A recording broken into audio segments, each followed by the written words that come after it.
In this video, we're going to go over everything you need to know about the SM7B that will help you decide should you purchase this microphone or should you purchase something else, and we'll talk about a bunch of alternatives that are just as good, if not better. Now, this is a very good microphone, but this is why I say SM7B The Huge Lie. You're going to find all kinds of people all over the internet, top 10 lists and everything else saying that the SM7B is pretty much the best microphone in the entire world, and the truth is, it is not. It is not even close to being one of the best microphones in the world.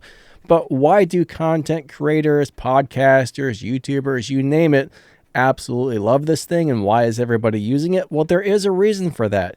Even though it's not the best microphone that ever existed, it is still an excellent overall microphone if you like the sound of it. This microphone has that really dark, really warm, bassy sound to it, and it's really just easy to listen to. It's not high pitched, it's not fatiguing on the ears.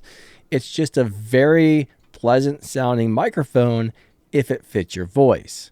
The other thing is, it's great at rejecting background noise from the sides and the back. Let's just say my computer fans are running back there or something along the lines of that. I got my window air conditioner running. It's not going to pick it up as much as a lot of other microphones if you use it properly. The thing is, you want to be really nice and close to your SM7B. If you're trying to put this thing an arm's length away, you're doing it completely wrong. You shouldn't be more than about 4 to 5 inches away from this. If you want, you can get right up on top of this microphone if you want an even deeper sound. And the closer you are to the microphone, the less noticeable the background noise is going to be. That's called a signal to noise ratio. As you get closer to your microphone, your voice gets louder and louder and louder. And as you get further away, your voice gets much quieter. So the further away the microphone, the higher you have to have the gain and the quieter your voice is, meaning all the other sounds in the room will be much more noticeable because your voice gets quieter. Now, if you get closer, your voice is the loudest thing, and all the other stuff in the room becomes a lot less noticeable. So this is a great microphone for content creators and podcasters and anybody doing similar types of things if, and that is if, you like the way this microphone sounds. A lot of people describe this as sounding very boring, flat, and kind of muffled or muddy. This microphone does easily get muddy, so I usually do a little bit of EQ work to remove some of the low end. A lot of people will tell you to boost the low end, boost the bass on your recordings, but in my opinion, that is one of the worst things you can do on an SM7B. If you're not doing subtractive EQ to remove the bad low end frequencies, you're probably not going to get a great result if you boost the bass on this thing if you've already got like a somewhat deep voice. Now, if you got a higher pitched voice, this microphone really loves people with higher pitched voices. I do have a coffee pot running in the background. You might be able to hear that now. I don't know if it's rejecting that sound or not because the microphone is pointed in the direction of the coffee pot. So pretty much everything in the room that makes noise will be picked up by your microphone because the microphone picks up noise. But the microphone is pointing in the direction of the noise, it's way more likely to get picked up. If the noise is behind the microphone or over to the sides, you're definitely not going to notice it as much, but microphones do pick up sound.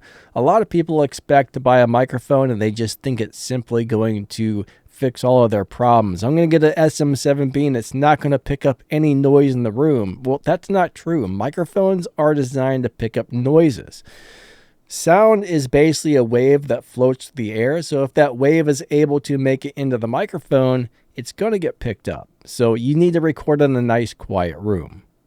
If you've got a little bit of background noise like your PC fans running or something like that, the SM7B is pretty good at rejecting those as long as you're using it correctly. Again, if you got it like a foot away from your mouth or an arm's length away and you really have the gain cranked up, you're going to have some problems with this thing picking up all kinds of background noise. But if you use it properly, you keep it nice and close to your mouth, at that point you've got a really good signal to noise ratio, and this microphone does a really good job. In my opinion, you want to do some EQ work to the SM7B. I don't think this thing gives you ready to post results. A lot of microphones sound so good, You don't really need to do too much EQ work, but in my opinion, this thing really needs some EQ and compression to shine and sound really nice. So this microphone is a little bit harder to push. It is more gain hungry than a lot of other microphones. So a lot of older audio interfaces will have a hard time pushing this thing, and then you need to go buy a cloud lifter and all that stuff. But most of the modern interfaces have enough gain to push this thing without needing a cloud lifter, as long as you got it close to your mouth. If you're trying to use it incorrectly, like 2 foot away or something, you're definitely going to need some kind of a gain booster or something like that.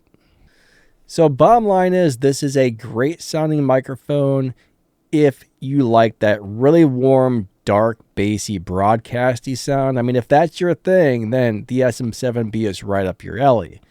I don't know how it's going to sound on your voice and in your room, because everybody's voice in everybody's room is different, but the SM7B is an excellent microphone, but it should not be on the top 10 list on best microphones. It's a great microphone for content creation, but it is not, I repeat, it is not the best sounding microphone that has ever existed, like the internet may lead you to believe, but it is a overall super nice microphone. I mean, we've got SM7Bs in radio stations all over the country that have been there for 30, 40, 50, 60 years, and they still work just fine. So if you buy one of these, it's a little bit expensive, but if you like the sound of it, one of these will probably last you decades. Now, you can get microphones that sound just as good as this, if not better, for a little bit cheaper. For example, the SE Electronics Dynacaster DCM8, I think you can get that for around $300,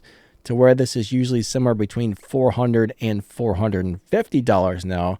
The Dynacaster has several EQ switches on it. You can boost the high end once, you can boost it twice, you can boost the bass up, or you can cut the bass a couple of times. I mean, that thing's got a built-in gain booster, a 6-way EQ, I'd say, and it's just a killer microphone.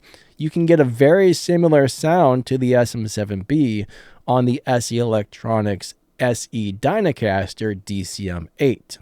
Now, I do have a full review on the SE DCM8. It's a really cool microphone. It looks nice on camera. I mean, some people may not like the way this looks on camera, but it's an overall pretty cool looking microphone, and it does sound really nice.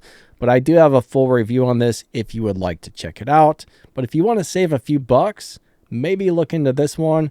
If you really want that SM7B sound, get the SM7B. I mean, this can get really darn close, but not perfect, right? The SM7B is definitely a little bit warmer. It's definitely got that more broadcasty sound, but you know, this is killer for $300, $350 compared to this that will cost you like $400 or $450. Now, if you really want to find something on a budget, the Fine Tank 1 or the Tank 6, the 1 sounds almost identical and the 6 sounds pretty darn close. This is a budget brand. It's really heavy. I mean, this thing weighs like 3 pounds or something like that. It's probably heavier than the SM7B. It is built with like a tank, and it sounds almost identical. Not quite, but really, really, really close. And this is much, much cheaper. I mean, keep in mind that is a budget microphone. It's a budget brand, but for something that will cost you around $100, it doesn't sound that different than this. But, it's probably not going to last you 50, 60 years like this will, but it is a good sounding microphone. Next up, we have the Lauten Audio.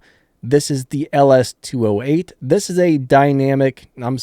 a condenser microphone that's designed to perform like a dynamic. You keep it really close to your mouth, just like an SM7B. I mean, most condenser microphones get way too much proximity effect and sound way too bassy when you get close to them, but this one is actually designed to pretty much be like the SM7B. It's got a couple of switches on it. This one does cost around $600, so it's a little more than the SM7B, but it will give you an extremely similar sound if you put these 2 switches in the correct positions. I do have a video on this microphone as well. If you want to check it out, I do have a full review on pretty much all of these microphones that I'm talking about today. But for $600, this is a great alternative. And then finally, we have the RE20, which is another dynamic microphone. It's slightly more money than the SM7B, but this one gives you more of a ready-to-pose sound.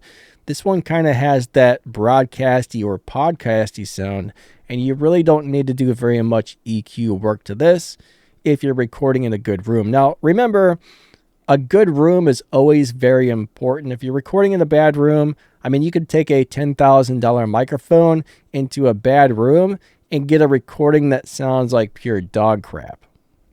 You could take a $100 microphone into a really good room and get a recording that sounds extremely nice. So the room is always the most important thing. You want to make sure you're recording in a nice quiet room, and you want to have some sound treatment, right? If you don't, unfortunately, your recording is not going to come out that good. It sucks listening to somebody's noisy room or really reverby recording.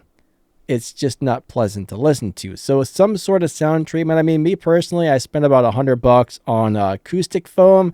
It is not the best thing in the world, but it does cut out the reverb by like 80 to 90% as long as I stay pretty close to the microphone.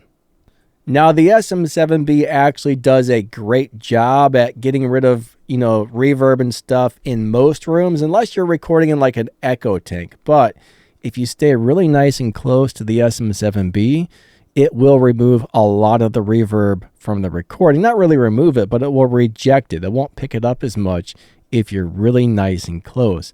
I saw Dark Corner Studio take his SM7B into a super echoey bathroom, flush the toilet, get really nice and close to it, and you could not really hear the reverb or the toilet flushing. So, I mean, it is a really good microphone. If you stay really nice and close to it, it's going to do great at rejecting all the background noises and stuff from your room. But if you're about this far away from it, about 4 fingers, I think that's going to give you the overall most natural sound on the SM7B. But if you're in a bad room or a loud room or a reverby room, you're definitely going to hear more of the room as you get further away from it. But if you're recording in a decent room, I would say about 4 fingers away from this microphone is the sweet spot. So the SM7B is not God's gift to the world like a lot of people will have you believe, and there are some other cheaper or similarly priced microphones that are just as good if not better, but it is a damn good microphone if you like the sound of it and you use it properly.